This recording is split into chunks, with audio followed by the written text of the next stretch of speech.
जी नमस्कार दोस्तों, स्वागत है आप सभी का हमारे YouTube चैनल पर। आज के करंट अफेयर्स डेट है आपकी 24 दिसंबर 2023। हमारे सेशन की एक ही विशेषता, कम टाइम में इंपॉर्टेंट क्वेश्चन के ऊपर हम लोग चर्चा करते हैं। डेली करंट अफेयर्स की क्लास लेने के लिए आज ही ज्वाइन करें हमारे YouTube चैनल। एक दिन में इंडिया की हम बात करें, कम करंट अफेयर्स के क्वेश्चनों की हम बात करें तो लगभग आपके 10 से 15 करंट अफेयर्स के मोस्ट इंपॉर्टेंट क्वेश्चन बनते हैं कंपटीशन एग्जाम के, वो लोग हम लोग आपके लिए लेके आते हैं। तो शुरू करते हैं आज का सेशन। आज है आपकी डेट 24 दिसंबर 2023। आप करंट अफेयर्स की दूसरी क्लासें देखते हो, उनमें आपके जो टाइमिंग होता है, कुछ क्लासें 1 घंटे की होती है, कुछ 1.5 घंटे की होती है, कुछ 2 घंटे की होती है। क्वेश्चन आपके इतने होते हैं, तो अपने समय को बचाइए। और आज का सेशन डेट है आपकी 24 दिसंबर 2023। क्वेश्चन नंबर 1 आपके सामने दे रखे हैं। क्या दिया हुआ है?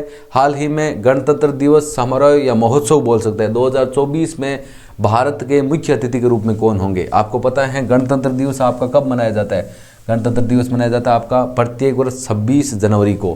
किसी भी दिवस को मनाने का मुख्य उद्देश्य उस दिवस, उस दिन के प्रति जागरूकता को बढ़ाना उसका मुख्य उद्देश्य होता है। गणतंत्र दिवस महोत्सव 2024 की हम बात करें, भारत के अंदर वो मनाया जाएगा, प्रत्येक वर्ष मनाया जाता है आपका।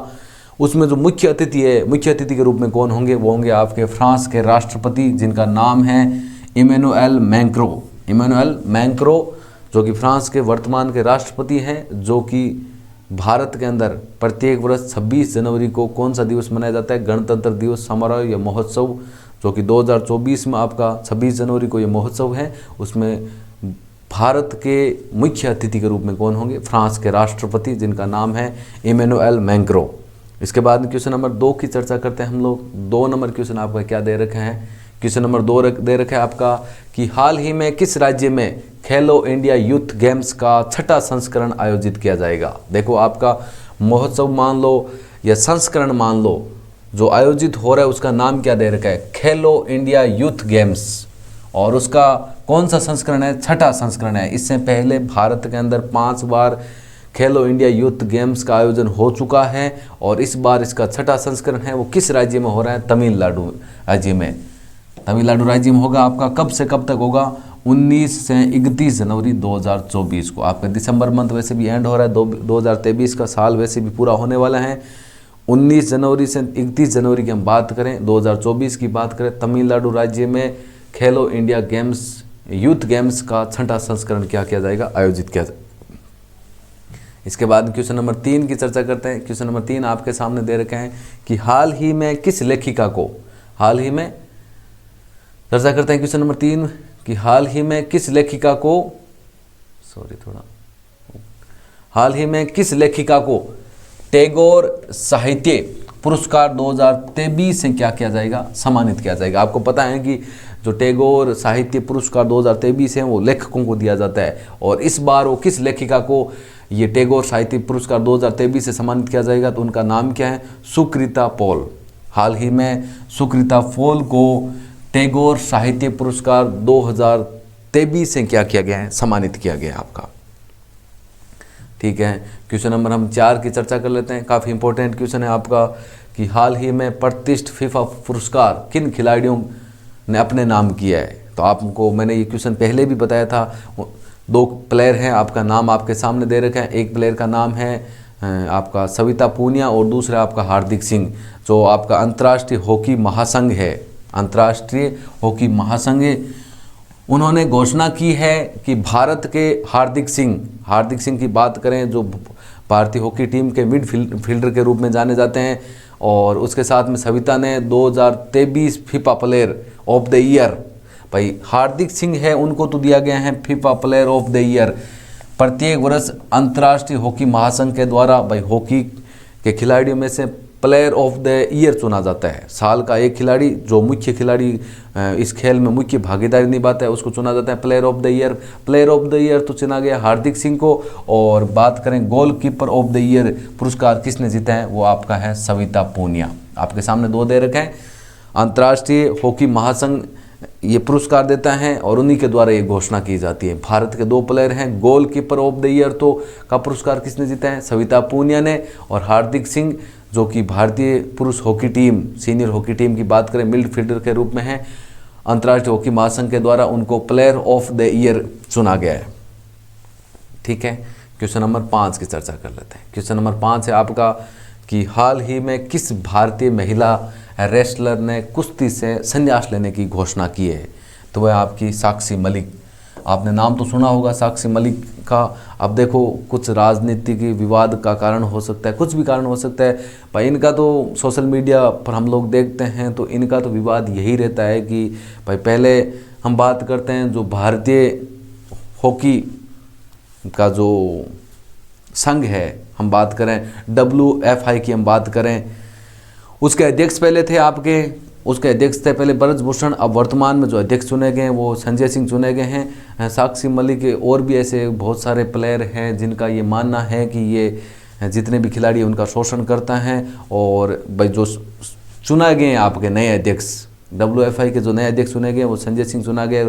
साक्षी मलिक का ये मानना है कि ये ब्रजभूषण के भाई बिजनेस पार्टनर हैं, उन्हीं के भाई कैंडिडेट हैं और उन्हीं को चुना गया। इसीलिए उन्होंने क्या किया है कि कुश्ती से संन्यास लेने की क्या की है, घोषणा की है। अब बात कुछ भी हो, आप लोग डेली सोशल मीडिया पर देखते ही हो, तो हाल ही में साक्षी मलिक जो कि भारतीय महिला रेसलर हैं कुश्ती में, उन्होंने संन्यास लेने की क्या की है, घोषणा की है। उसके बाद हम लोग क्वेश्चन नंबर 6 की बात करें कि हाल ही में यूनेस्को ने किस राज्य के अमृतसर, रामबाग गेट और प्राचीर को पुरस्कृत किया है? तो आपको पता है अमृतसर अपना कहाँ पर पड़ता है? पंजाब में पड़ता है। अमृतसर आपका कहाँ पर है? पंजाब में।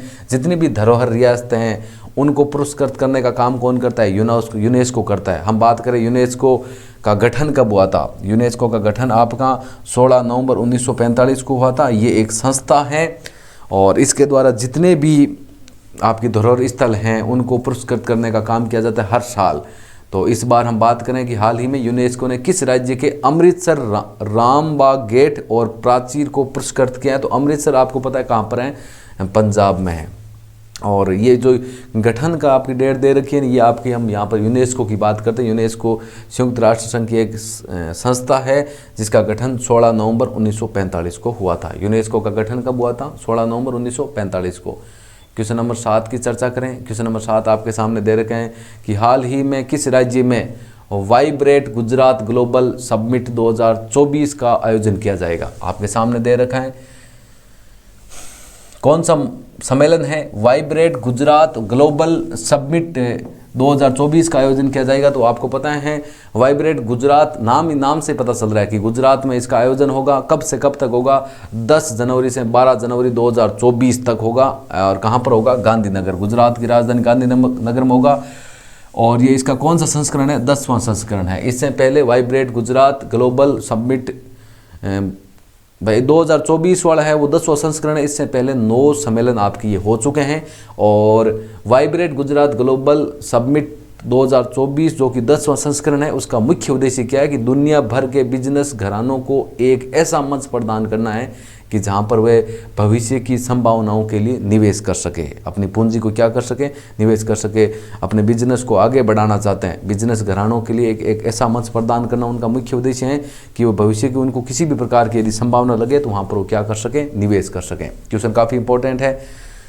वाइब्रेट गुजरात ग्लोबल समिट 2024 की हम बात करें, सम्मेलन 10 जनवरी से 12 जनवरी तक कहाँ पर आयोजित होगा? गुजरात की राजधानी गांधीनगर में। ये इसका 10वां संस्करण है। मुख्य उद्देश्य आपके सामने दिया हुआ है आपका। क्वेश्चन नंबर 8 की चर्चा कर लेते हैं। आज का क्वेश्चन नंबर 8 आपके सामने दे रखे हैं कि हाल ही में विश्व स्वास्थ्य संगठन WHO वर्ल्ड हेल्थ ऑर्गेनाइजेशन की रिपोर्ट के अनुसार किस देश में 10 लाख से अधिक बच्चे कुपोषण का सामना कर रहे हैं? वो आपका देश है अफगानिस्तान। ये जितनी भी रिपोर्टें हैं, इस प्रकार की रिपोर्टों को तैयार करने का काम कौन करता है? विश्व स्वास्थ्य संगठन। भाई किस देश में कितने लोग बीमार हैं, स्वास्थ्य से संबंधित जितनी भी जानकारियाँ होती है वो सारी जानकारी किसके द्वारा दी जाती हैं? विश्व स्वास्थ्य संगठन WHO, जिसकी स्थापना हम बात करें, WHO की स्थापना, वर्ल्ड हेल्थ ऑर्गेनाइजेशन की स्थापना की बात करें, इसकी स्थापना हुई थी 7 अप्रैल 1948 को इसकी स्थापना हुई थी। हेडक्वार्टर की बात करें, मुख्यालय की, किसका? WHO का मुख्यालय आपका कहाँ है? स्विट्जरलैंड के जिनेवा शहर में। स्विट्जरलैंड के जिनेवा शहर में इनका मुख्यालय है, किसका? World Health Organization. और उनकी एक रिपोर्ट जारी हुई है जिसके अनुसार उन्होंने बताया भाई किस देश की बात हो रही है, अफगानिस्तान की, कि वो अफगानिस्तान देश में 10 लाख से अधिक बच्चे किसका सामना कर रहे हैं? कुपोषण का। कुपोषण का मतलब है उनको भोजन में पर्याप्त मात्रा में प्रोटीन, आहार प्रदान नहीं होता है। भाई कहने का मतलब ये हो गया, बढ़िया तरीके से उनको भोजन प्राप्त नहीं होता है। इसके बाद क्वेश्चन नंबर आज का 9 है आपका कि हाल ही में किसने आईसीआईसीआई बैंक के एग्जीक्यूटिव डायरेक्टर ईडी के रूप में पदभार संभाला है। आईसीआई बैंक की बात करते हैं, आईसीआईसीआई बैंक की हम बात करते हैं, ईडी का फुल फॉर्म की हम बात करें, एग्जीक्यूटिव डायरेक्टर ईडी के रूप में किसने पदभार संभाला है, उनका नाम है संदीप बत्रा। हाल ही में आईसीआईसीआई बैंक के ईडी के रूप में पदभार संभाला है आपका संदीप बत्रा ने। हम बात करें आईसीआई की बैंक की बात करें, स्थापना की बात करें, इनकी स्थापना जून 1994 में इसकी स्थापना होती है। कहाँ पर हुई थी, वडोदरा में। अब हम बात करें हेडक्वार्टर की बात करें, मुख्यालय की बात करते हैं। आईसीआईसीआई बैंक का मुख्यालय कहाँ पर है आपका, मुंबई में है। इसकी स्थापना कब हुई थी, जून 1994 में इसकी स्थापना हुई थी गुजरात के वडोदरा में। अब हेडक्वार्टर आपका, इनका मुख्यालय कहाँ पर है, मुंबई में। और हाल ही में इनका जो ईडी के रूप में पदभार संभाला है वो कौन है, संदीप बत्रा। क्वेश्चन नंबर 10 की चर्चा कर लेते हैं। क्वेश्चन नंबर 10 है आपका कि हाल ही में कौन सी राज्य सरकार लीड्स रैंकिंग में शीर्ष स्थान पर रहा है, वो आपकी है तमिलनाडु राज्य सरकार। यहाँ पर आपकी रैंकिंग देख लेना, कौन सी रैंकिंग है, लीड्स LEADS लीड्स रैंकिंग में शीर्ष स्थान पर रहा है। पूरे भारत के अंदर कौन सी राज्य सरकार लीड्स रैंकिंग में शीर्ष स्थान पर है, आपकी है तमिलनाडु राज्य सरकार। और क्वेश्चन नंबर 11 आपके सामने दिया हुआ है कि हाल ही में किस राज्य सरकार ने कक्षा 8वीं के विद्यार्थियों के लिए टैब वितरण की शुरुआत की है, तो वह है आपकी आंध्र प्रदेश राज्य। टैब वितरण का मतलब आप समझते हो, कक्षा 8 के बच्चों के लिए लैपटॉप वितरण सुविधा, उनके एजुकेशन के क्षेत्र में काफ़ी ज़्यादा उनको सुधार मिले, उनको डिजिटल युग के बारे में नई नई जानकारियाँ सीखने को मिले, उनके लिए आंध्र प्रदेश सरकार ने कक्षा 8वीं के विद्यार्थियों के लिए टैब वितरण की शुरुआत की है। भाई मुख्य उद्देश्य यही है कि अपने राज्य को और अधिक डिजिटल युग के रूप में ले जाया जाए।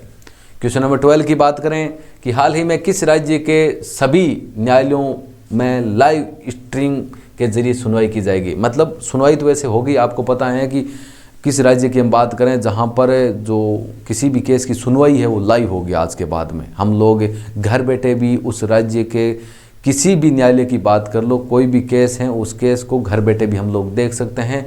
तो लाइव स्ट्रीम का मतलब आप जानते ही होंगे, उसकी सुनवाई टीवी पर है, सोशल मीडिया की हम बात करते हैं, भाई किसी चैनल के माध्यम से हम लोग उसको देख सकेंगे। भाई हो सकता है न्यायालय द्वारा खुद के द्वारा एक जारी किया गया सोशल मीडिया प्लेटफॉर्म हो सकता है, या जो आपकी दूसरी सोशल मीडिया प्लेटफॉर्म है उन पर हम लोग उन केसों को, जितने भी मध्य प्रदेश राज्य के जितने भी सभी न्यायालयों की बात करते हैं उनमें जो भी केस है जिसकी सुनवाई होगी, सब केसों की सुनवाई कैसे होगी, आपकी लाइव होगी। घर बैठे हम लोग मध्य प्रदेश के सभी न्यायालयों के जितने भी केस हैं उनके ऊपर हम लोग मतलब उनको लाइव देख सकते हैं, कहने का मतलब ये हो गया।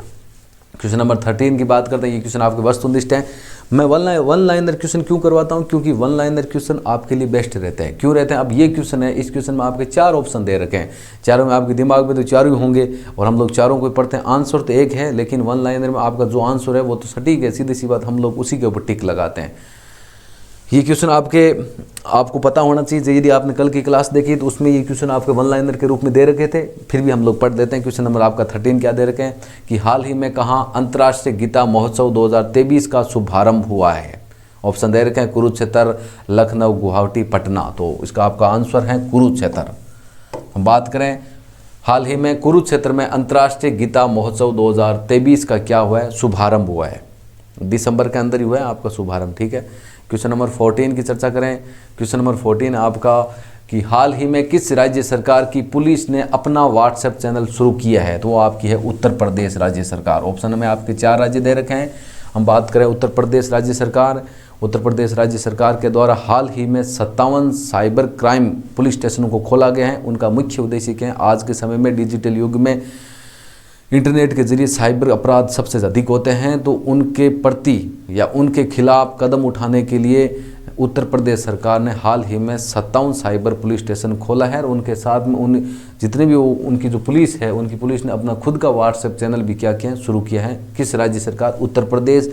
जनसंख्या की दृष्टि से भारत का सबसे बड़ा राज्य। और मुख्यमंत्री की बात करें, आदित्यनाथ योगी उत्तर प्रदेश के आपके मुख्यमंत्री हैं। क्वेश्चन नंबर 15 है, इसका आंसर आपको कमेंट बॉक्स में बताना है। क्वेश्चन आपका क्या दे रखे हैं, हाल ही में किस राज्य में प्रथम विश्व उड़ीसा भाषा सम्मेलन 2024 का आयोजन किया जाएगा?